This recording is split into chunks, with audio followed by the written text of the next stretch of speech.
मुंबई आग्रा महामार्गावरील courtyard bye merit Nashik व हॉटेलच्या गेट समोरील सर्व्हिस रोड सायंकाळी सुमारे 5 वाजेच्या दरम्यान पिकअप आणि दुचाकीमध्ये भीषण अपघात झाला। या अपघातात दुचाकी स्वाराचा जागीच मृत्यू झाला।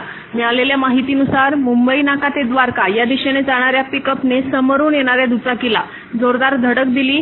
या धडकेत दुचाकी स्वार सुरेश लक्ष्मण भोये याचा जागीच मृत्यू झाला। घटनास्थळी नागरिकांनी तात्काळ धाव घेतली, मात्र अपघात इतका भीषण होता की दुचाकी स्वाराला वाचवता आले नाही।